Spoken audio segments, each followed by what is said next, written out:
Hello everyone, welcome back to our channel. ఈరోజైతే మరొక diet recipe అనేది చూద్దామండి. ఫస్ట్ అయితే చియా సీడ్స్ కానీ లేదా లెమన్ వాటర్ కానీ స్వీట్ చేసుకొని తాగేయండి మార్నింగ్. దీని తర్వాత వచ్చేసి డ్రై ఫ్రూట్స్ వచ్చేసి ఆల్మండ్స్, 2 పిస్తా, ఇంకా బ్లాక్ గ్రేప్స్, ఇంకా 4 వచ్చేసి ఏమో స్ట్రాబెర్రీ, ఒక కాకరకాయ పీస్ అండి, ఇంకోటి ఒక వాల్నట్. ఫ్రూట్స్ అనేది ఫ్రెష్గా వేసుకోమని చెప్తున్నాను కదా, మిగతాన్ని నానపెట్టుకోవాలి ముందే చెప్తున్నాను. ఇంకా దీన్నైతే మొత్తం నేను నైటే నానపెట్టేసుకున్నానండి వేరొక గిన్నెలో. కాకపోతే మీకు ఫ్రెష్గా చూపించడానికి వేరే దాంట్లో చూపిస్తున్నాను. వీటన్నిటిని ఇప్పుడైతే మనం మిక్సీ అనేది పెట్టేసేసుకుందాము. ఇవి నానపెట్టేసుకున్న అన్నీ వేసేసుకుని ఒక 200 ml వరకే జ్యూస్ అనేది తీసుకోవాలి. ఈ జ్యూస్లో వచ్చేసి మనం సోయా మిల్క్ లేదా బాదం మిల్క్ లేదా వాటర్ లేదా కోకోనట్ మిల్క్ అయినా వేసుకోవచ్చు, పర్వాలేదు.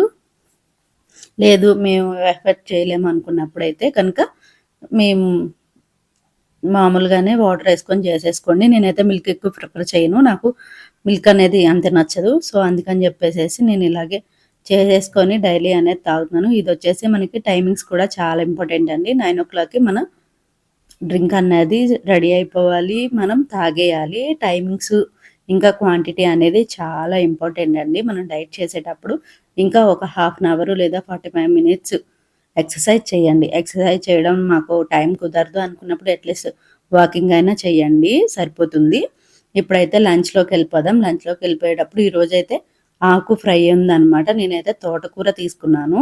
కడాయి పెట్టుకుని ఒక స్పూన్ అయితే ఆయిల్ వేసుకొని, ఈ ఆయిల్ అనేది హీట్ అవ్వాలండి. బాగా హీట్ అయిన తర్వాత దీంట్లోకి ఒక స్పూను లేదా హాఫ్ టేబుల్ స్పూన్ అనేది మనకి తాలింపు వేసుకుంటారు కదా, అలాగ తాలింపు వేసుకోండి. లేదా జీలకర్ర ఒకటే వేసుకోండి, పర్వాలేదు. నేను ఓన్లీ జీలకర్ర వేసుకుంటున్నాను. దీని తర్వాత ఇది కొంచెం లైట్గా ఫ్రై అయిన తర్వాత ఇందులోనే ఆనియన్స్, పచ్చిమిర్చి కూడా వేసేసుకుందాము. ఈ ఆనియన్, పచ్చిమిర్చి కూడా బాగా వేగిపోవసరం లేదండి, జస్ట్ ట్రాన్స్పరెంట్ అయితే చాలు. అది ఆనియన్స్ వచ్చేసి లైట్ పింకిష్ కలర్లో లేదా ట్రాన్స్పరెంట్ అయితే చాలండి. ఎందుకంటే మనం తక్కువ ఆయిల్తో యూస్ చేస్తాం కాబట్టి పెద్దగా ఏం కష్టం ఉండదు. ఇప్పుడైతే ఇక్కడ అనేది బాగా వేగిపోయింది కాబట్టి నేను ఆనియన్స్ కూడా తీసుకొచ్చాను. ఆనియన్స్ ఇంకా పచ్చిమిర్చిని కూడా వేసేసి లైట్గా అయితే ఫ్రై చేసుకుందాము.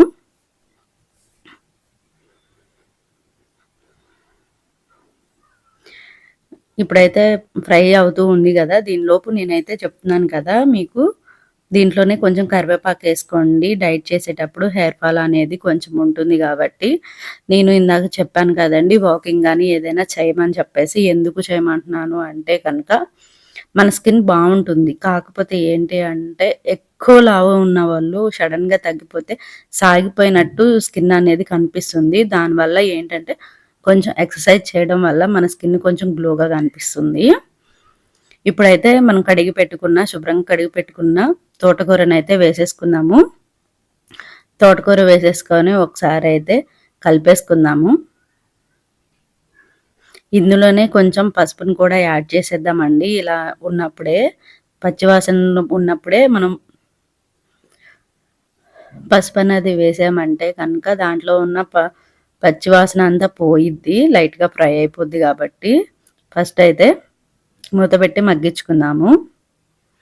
ఇప్పుడు ఇందులోనే కొంచెం సాల్ట్, కొంచెం పసుపు కూడా వేసేసుకుందాం.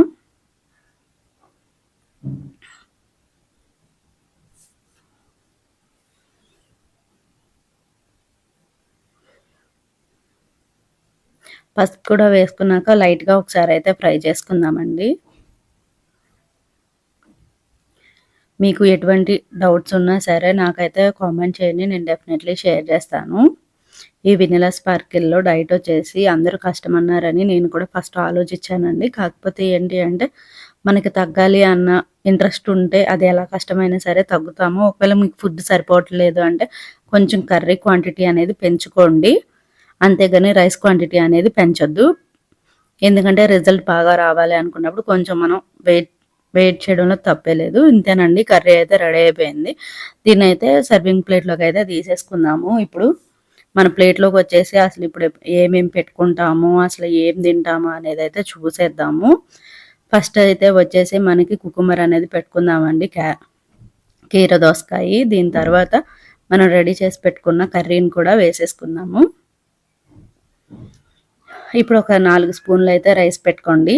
నేను చెప్తున్నాను కదా, రైస్ అయితే కొంచెం మినిమైజ్‌గా చిన్న కప్ అయితే తీసుకోండి. నేనైతే అక్కడ చెప్తున్నారు కాబట్టి వాళ్ళకి పిక్స్ అలా పంపిస్తాం కాబట్టి నేను కొంచెం వాళ్ళు చెప్పినట్టే నేను పెట్టుకుంటున్నాను.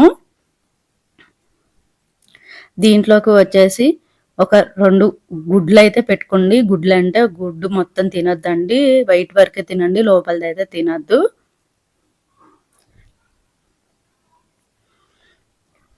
టోటల్ ప్లేట్ అయితే ఇలా ఉంది కదా! ఇప్పుడు ఎగ్స్ కూడా పెట్టేసేసుకుందాము. ఈ మొత్తం ప్లేట్ అయితే మనం ఎగ్జాక్ట్‌గా 11 కల్లా తినేయాలండి. టైమింగ్స్ అయితే చాలా ఇంపార్టెంట్ అని చెప్పాను కదా! నైట్ ఇంకా డిన్నర్‌కొచ్చేసి ఒక కీర అయితే కట్ చేసేసుకోండి. దాని తర్వాత వచ్చేసి 2 ఇడ్లీ, ఇంకా వచ్చేసి ఇంకా పప్పు. ఇంతేనండి నైట్ డిన్నర్. ఇంకా మిగతా వీడియోస్ కోసం అయితే సబ్స్క్రైబ్ చేయండి. నన్ను ఫాలో అవ్వండి. మరెన్నో వీడియోస్ కోసం నాకు కామెంట్ చేయండి. Thank you.